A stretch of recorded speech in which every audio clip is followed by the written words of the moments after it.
When I think back to your career at Baylor, I think of the moment that you went from just a regular college quarterback to a household name. All right. It had to be that, I forget what year it was. You hosted Oklahoma at home, number 5 Oklahoma, yep. And you went off. Mm-hmm. I think you had like 4 touchdowns. Yep. What was the moment for you during your time at Baylor where it flipped and you became RG3 the superstar and not just a regular quarterback anymore? Yeah. It was, for at Baylor, it was my freshman year. Mm-hmm. So I played as a true freshman. I did not start as a true freshman. Mm-hmm. I came in the second quarter of the first game against Wake Forest, mm-hmm. and I never came out the game ever after that. So I had like a little Reggie Bush moment on the sideline. I came in the game, we lost that game, but I came in the game, I ran, zone read out to the left mm-hmm. side, and I had a step back run on the sideline. Defensive lineman was chasing me mm-hmm. from the middle of the field all the way to the sideline. I saw him at the last second, so I stopped and went back, and he went flying out of bounds. And, I got up vertical, got about 15 more yards before I got tackled. Wish I would have scored, by the way. But I got tackled, and in that moment, the crowd started mm-hmm. chanting RG3. Mm-hmm. And I'm like, I've never been called this before.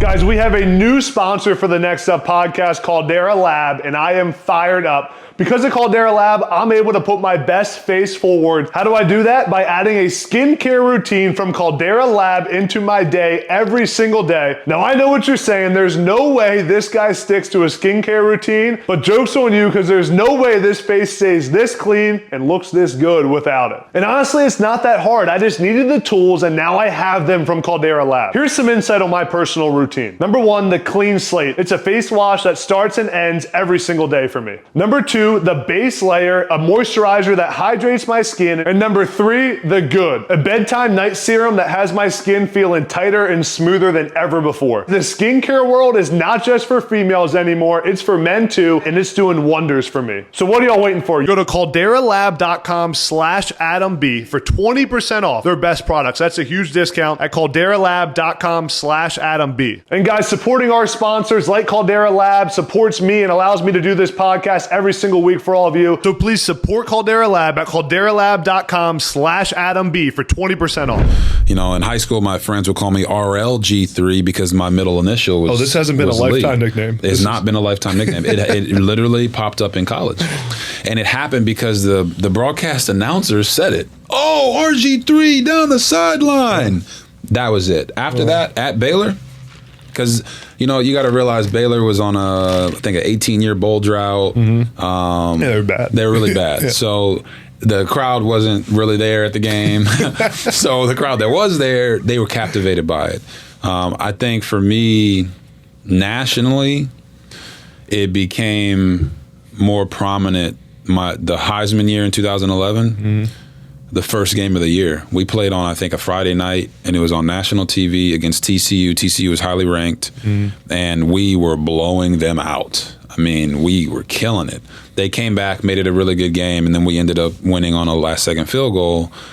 Next day, I'm in Dallas because game day is there. Mm-hmm. So they requested that, hey, can we get your quarterback to come to game day? And I went to game day the next day, and it was like those 2 days kind of launched me nationally from a football perspective to become a household name. Yeah. I was a freshman All-American when I was a freshman, but it was, it's a different level. It was a different level. And I think 4 or 5 games into the season in 2011, I had more touchdown passes than incompletions. So it was like we were really doing it big. And then it was honestly Oklahoma. So TCU at the beginning of the game, Oklahoma, the last second touchdown pass to Terrence Williams in the back corner of the end zone.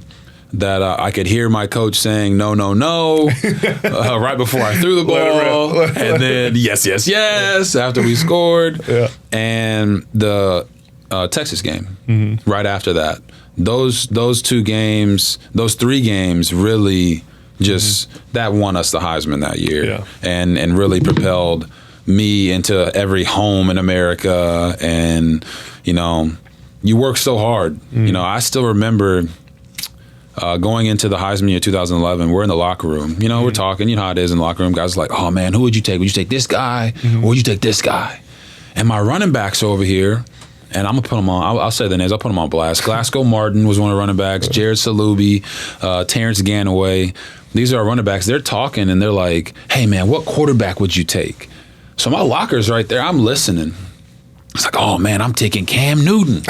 No, I'm taking Andrew Luck. I would take this guy. I'm like, all right. I'm right here. This is in the offseason. I'm like, all right. I look at Glasgow. I said, well, I would take me. Yeah. And I said, I'm going to prove to y'all why you should take me. Mm-hmm. And I'll never forget, I forgot about that comment. And then we win the Heisman, and we're in bowl practices. And that running back group came up to me and said, you said you were going to prove to us why we should have picked you, and you were right. Uh-huh. And I had totally forgot about it because it was just, it's locker room talk. But that part of it for me at Baylor, to be able to do something somewhere it's never been done before, that was a really, changed my life forever. Yeah.